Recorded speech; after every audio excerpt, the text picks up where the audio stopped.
Good morning, students. Today we will start chapter number 9, Kings and Chronicles of the Mughal Court.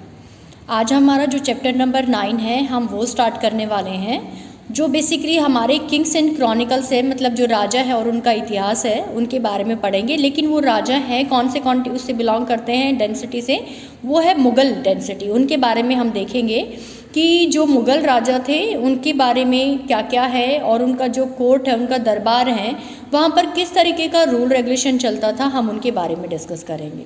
तो first one आप सबको पता होना चाहिए कि जो हमारे मुग़ल एम्पायर है उसमें हमारे यहाँ पर जो मेन राजा हैं वो हमारे यहाँ पर टोटल आपके जो 6 किंग है जो वो आते हैं हमारे यहाँ पर। और उनके लिए एक शॉर्ट ट्रिक होती है लर्न करने के लिए, जिसको हम लोग किसके नाम से जानते हैं, जो बादशाह है उसके नाम से जानते हैं, जिसमें बी का मतलब क्या होता है बाबर, और आपका एच का मतलब क्या होता है, एच का मतलब होता है हुमायूं, और नेक्स्ट वन ए का मतलब होता है अकबर।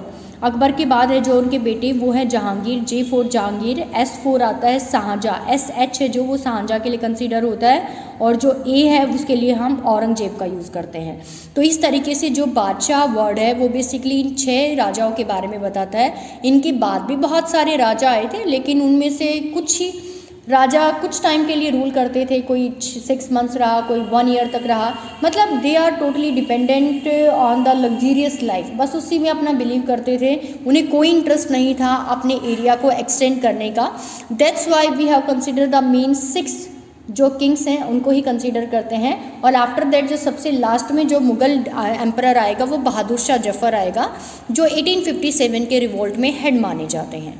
जो ये बहादुर शाह जफ़र है 1857 में मतलब जब उन्होंने पार्टिसिपेट किया था एज ए लीडर की तरह फॉर द पुअर पर्सनस है उनके लिए, और जितने भी पीजेंट्स हैं उनके लिए, और इसके साथ साथ जो वहाँ पर आर्मी के लोगों के साथ गलत हो रहा था उनके लिए। उसके बाद इनको अरेस्ट कर लिया जाता है और 1858 के बाद इनका रोल ही ख़त्म हो जाता है मुग़ल एम्परर का। इन 6 के बाद सिर्फ बहादुर शाह जफ़र थे जो काफ़ी इंपॉर्टेंट माने गए हैं हमारे यहाँ पर। तो हम फर्स्ट वन इंट्रोडक्शन से शुरू करते हैं। The rulers of the Mughal empire saw themselves as appointed by the divine will to rule over the people. ये लोग हमेशा एक ही चीज़ बोलते थे कि हम लोग जो तुम्हारे ऊपर रूल कर रहे हैं ना, वो भगवान के ऑर्डर के द्वारा कर रहे हैं, मतलब हम लोगों को डिवाइन मतलब देवी शक्ति के रूप में भगवान ने यहाँ भेजा है, और हम सिर्फ उनके रूल रेगुलेशंस के द्वारा तुम्हें बताई गई चीज़ों को फॉलो करवा रहे हैं। जो बाबर है मतलब जिन्होंने इस डायनेस्टी को शुरू किया था वो बेसिकली 1526 में शुरू किया गया था। ये आपका पानीपत का फर्स्ट वॉर था, क्योंकि आपके जो दिल्ली सल्तनत है उसमें इब्राहिम लोदी लास्ट रूलर थे, और उनको मारकर बाबर ने अपनी एक नई डेंसिटी शुरू की थी जो हमारे लिए मुग़ल डेंसिटी के नाम से जानी जाती हैं। और जब बाबर आए तो उन्होंने मतलब फर्स्ट पर्सन थे जिन्होंने अपने जो फर्स्ट वॉर था इसमें तोपों का प्रयोग किया गया था, और जिसकी वजह से ये हमेशा इसने अलग अलग टाइटल लिए और उसकी उन टाइटल के थ्रू ये अपने आप को गॉड ही रिप्रेजेंट करता था। सेकेंड पॉइंट आता है they started the propaganda of their densities by writing of densities history. और इसने जो अपनी डेंसिटी के बारे में बताया है, मतलब जो आज एट प्रेजेंट हम लोग पढ़ रहे हैं, वो बेसिकली किसके द्वारा बताया है कि भाई जो ये प्रचार प्रसार हुआ है वो किस बेसिस पे किया गया है। वो प्रचार प्रसार इसने अपनी डेंसिटीज़ में जो हिस्टोरियंस होते थे, जो इतिहासकार आते थे, उनके द्वारा अलग अलग बुक्स लिखी गई है, जैसे तुझ ए बाबरी के नाम से, ये बाबर है जो ये बाबर की एक आत्मकथा है, इसको बाबरनामा के नाम से भी जानते हैं। और बाबर ने इसमें अपनी लाइफ हिस्ट्री के बारे में बताया कि उसने किस तरीके से अलग अलग एरियाज़ में वॉर किया और किस तरीके से उसने विजय प्राप्त की थी।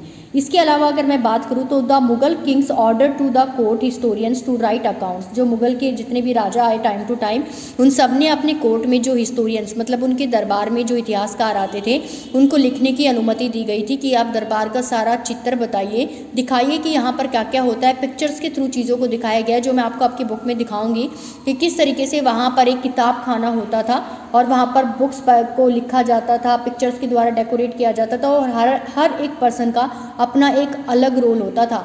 लिखने वाला अलग होता था, पिक्चर के लिए स्पेस छोड़ दिया जाता था, और वहाँ पर पिक्चर को ड्रॉ करने वाला अलग पर्सन होता था। इस तरीके से पिक्चर्स को काफ़ी अट्रैक्टिव बनाकर उनके बारे में बताया गया वहाँ पर। Their writers collected vast amount of the information like the rules क्या है वहाँ के, लॉ क्या है, वॉर क्या था क्या, और वहाँ पर उन्होंने वॉर में किस किस ने कौन कौन सी विक्ट्री विजय प्राप्त की, उनके बारे में, सबके बारे में इन लोगों ने बखूबी लिखा है। हर एक पॉइंट को डिफाइन करने की कोशिश की है। इसके अलावा जितने भी मॉडर्न हिस्टोरियंस आएंगे राइटिंग इन इंग्लिश, जिन्होंने पहले यहाँ पर जो भाषा थी वो एक तुर्की भाषा पे सबसे ज़्यादा ध्यान दिया जाता था, मतलब एक तुर्किश जो लैंग्वेज थी उसको फॉलो किया जाता था बाबर के द्वारा। बाद में इस भाषा को फ़ारसी में कन्वर्ट करा दिया था अकबर ने, और यहाँ पर पहले अलग अलग भाषा थी वहाँ की लोकल, लेकिन बाद में इन सबका ट्रांसलेशन इंग्लिश में किया गया, जिसको हम लोगों ने क्रॉनिकल्स का नाम दे दिया, इतिहास का नाम दे दिया। एक ऐसी बुक्स जो हम time to time read out कर रहे हैं, जो हमें इन्फॉर्मेशन देती है किसके बारे में, हमारा जो इतिहास है वहाँ पर मुगल्स का, उनके बारे में डिफ़ाइन करेगी।